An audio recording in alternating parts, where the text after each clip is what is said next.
नमस्कार, मैं हूं अखिलेश पांडे और आप देख रहे हैं सी न्यूज़ भारत। वक्त हो चुका है न्यूज़ बुलेटिन का।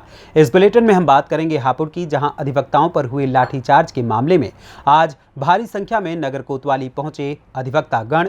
आगे चर्चा करेंगे मोतिहारी की, जहां सुगौली नगर क्षेत्र में अचानक आग लगने से 3 घर जलकर हुए राख। साथ ही बात करेंगे रामपुर की, जहां सनातन धर्म पर अभद्र टिप्पणी को लेकर तमिलनाडु के सीएम के बेटे के खिलाफ दर्ज हुई एफआईआर। और भी तमाम खबरों पर आइए विस्तार से करते हैं चर्चा।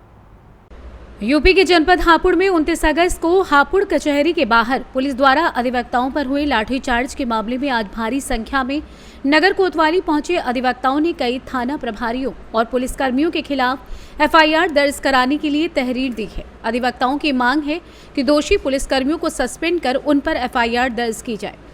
दरअसल आपको बता दें कि 25 अगस्त को सड़क पर महिला वकील की कार और एक पुलिसकर्मी की बाइक टकराने को लेकर विवाद हो गया था, जिसमें पुलिसकर्मी द्वारा महिला वकील और उसके पिता पर एफआईआर दर्ज कराई गई थी, जिसके विरोध में हापुड़ के अधिवक्ताओं ने विरोध जाहिर किया था। जिसके बाद पुलिस द्वारा अधिवक्ताओं पर लाठीचार्ज किया गया था, जिसमें कई अधिवक्ता और पुलिसकर्मी भी घायल हो गए थे।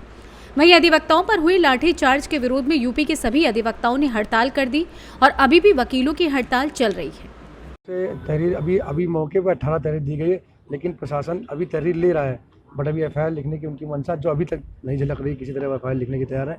वो कह रहे हैं अपने आईजी डीआईजी से पूछेंगे, जब प्रशासन हाईकोर्ट का आदेश नहीं मान रहा तो हम बार काउंसिल क्यों माने। अभी लगभग और कितनी ऐसी तहरीर आएंगी जो अभी अध्यक्ष जी से या महामंत्री जी से बात हुई है, करीब 4 या 5 बता रहे हैं और आनी है। और जो भी अधिवक्ता चोटिल है वो तो अपनी एफआईआर लिखा हो सकता है अस्पताल 18, जिसकी रिसीविंग पुलिस द्वारा हम लोगों को दे दी गई। बट एफआईआर लिखने के लिए अभी वो तैयार नहीं। वो कह रहे अपने ऊपर अपने उच्च अधिकारियों से, जो उनके आका उनसे पूछ के ही लिखेंगे।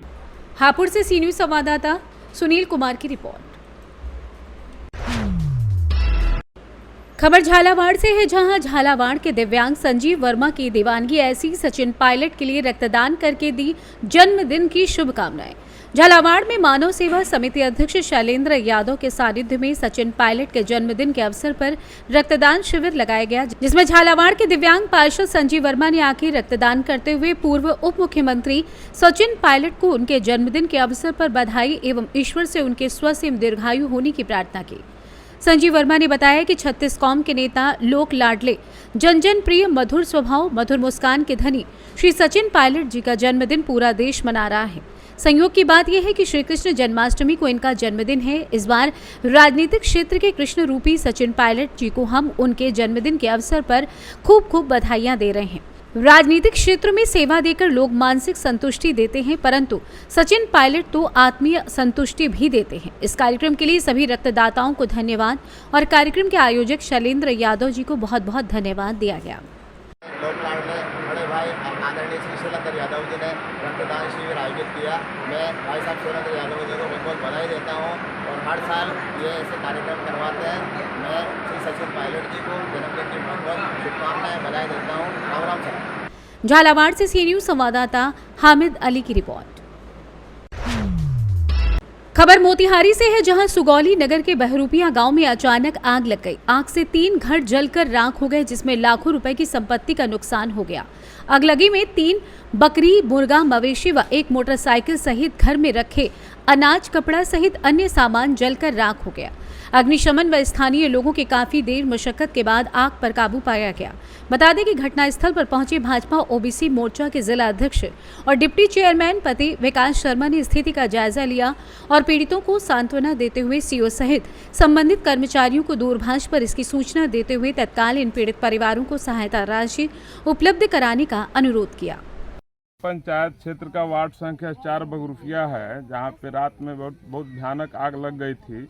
हालांकि प्रशासनिक व्यवस्था के कारण दमकल आया और यहाँ पे आग पे काबू पाया जा सका, लेकिन काफ़ी क्षति यहाँ पे हुआ है। आज हमने अंचलाधिकारी महोदय को इसकी सूचना दी है कि आकर के यहाँ के क्षति का आकलन करें। 2-3 बकरियाँ मर गई हैं, मुर्गी वगैरह भी मर गई हैं, मोटरसाइकिल भी देख सकते हैं क्षतिग्रस्त हो गया है। आवासीय घर है पूरी तरह से क्षतिग्रस्त, चूँकि बहुत गरीब परिवार के लोग हैं। और ये जो पूरी जो टोला है, यहाँ पे 4 घर लगभग जो है यह क्षतिग्रस्त हो चुका है। लोगों की सक्रियता नहीं होती और प्रशासन की दमकल की व्यवस्था यहाँ पे तत्काल नहीं पहुँचती, तो यह पूरा जो नुनिया टोला है यहाँ जो वार्ड संख्या 4 के यहाँ जल करके ध्वस्त हो जाता। लेकिन इस पर काबू पा लिया गया है। आज मैंने यहाँ का विकास शर्मा उप मुख्य पार्षद प्रतिनिधि विजिट किया और देखा, यहाँ पे लोगों को आश्वासन दिया हूँ कि तो तत्काल सरकारी जो राहत जो होती है उसकी व्यवस्था के लिए हमने सीओ से और कर्मचारी से बात करके सूचना कर दिया है। मोतिहारी से सी न्यूज संवाददाता वीरेंद्र कुमार गुप्ता की रिपोर्ट।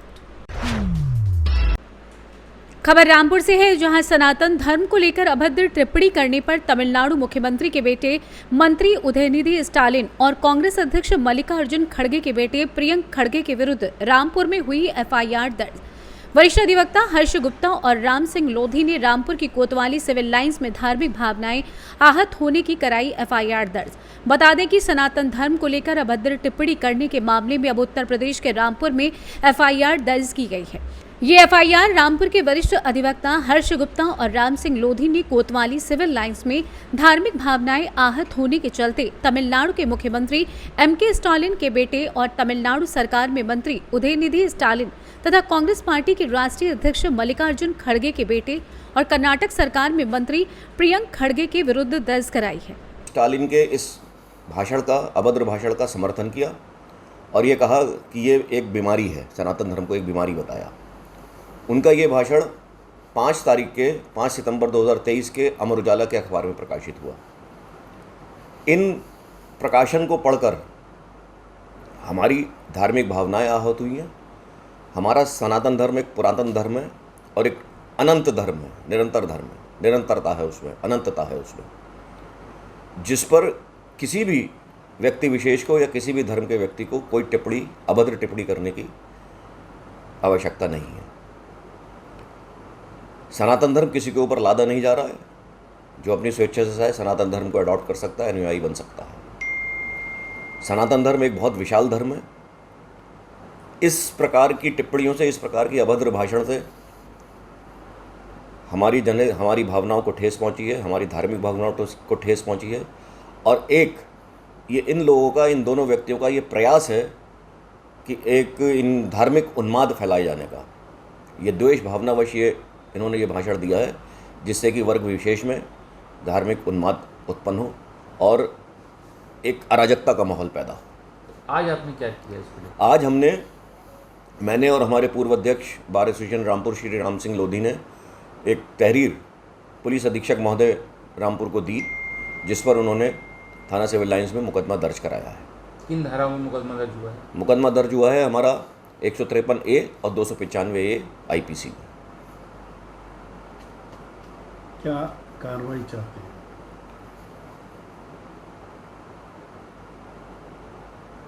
कानूनी कार्रवाई चाहते हैं, नियमानुसार कार्रवाई चाहते हैं। इन्होंने आरोपी जो हैं वो संवैधानिक पद पर है, उससे में जो FIR हुई है उस पर कार्रवाई पुलिस किस हद तक करना चाहिए, इस पर कड़ी कार्रवाई? देखिए, उससे फर्क नहीं पड़ता वो संवैधानिक पद पर हो या किसी लोक सेवक के पद पर हो। उन्होंने अपने ये दायित्वों के निर्वहन के अंतर्गत उन्होंने ये अभद्र भाषा का प्रयोग।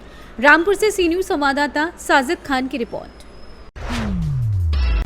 खबर मध्य प्रदेश के रीवा जिले के गुड़ विधानसभा अंतर्गत आने वाले रायपुर करचुलियान से है, जहां गुड़ विधायक नागेंद्र सिंह ने जन आशीर्वाद यात्रा के दौरान रायपुर करचुलियान में आयोजित कार्यक्रम में 299.30 लाख रुपए की लागत से बनने वाले रेस्ट हाउस के निर्माण कार्य का भूमि पूजन किया है।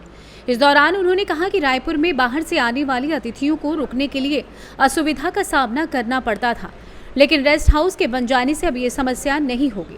साथ ही उन्होंने कहा कि गुड़ विधानसभा क्षेत्र के रायपुर, गुड़ व गोविंदगढ़ में रेस्ट हाउस की व्यवस्था हमारे लिए सौभाग्य का विषय है। भूमि पूजन कार्यक्रम के दौरान सैकड़ों की तादाद में लोग उपस्थित रहे। रायपुर करचुलियान में आयोजित कार्यक्रम में मुख्य रूप से कार्यक्रम के अध्यक्ष सुमन साके, जिला पंचायत सदस्य ब्रजेश कोरी, सभापति संचायक संकर्म समिति की रजिया बानो, रायपुर ग्राम पंचायत सरपंच शुभकरण दहिया एवं रायपुर की समस्त जनता जनार्दन उपस्थित रही। कि इस जो आज का कार्यक्रम हुआ, यहाँ तक पहुँचने की एक बड़ी रोचक कहानी मैं आपको बताता हूँ।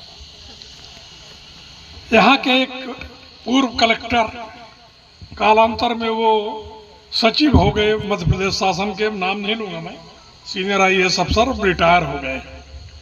वो जब भोपाल में थे तो उनको यहाँ दौरा करने की जरूरत पड़ी इस क्षेत्र की,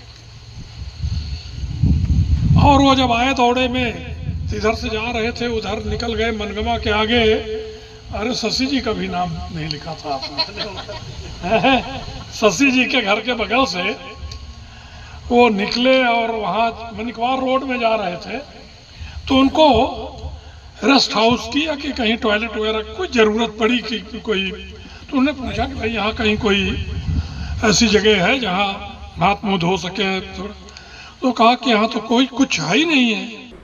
रीवा से सी न्यूज़ संवाददाता अर्जुन तिवारी की रिपोर्ट। फिलहाल के लिए इस न्यूज़ बुलेटिन में बस इतना ही। देश दुनिया की तमाम खबरों के लिए देखते रहें सी न्यूज़ भारत। हर खबर आपके साथ, आपके हाथ।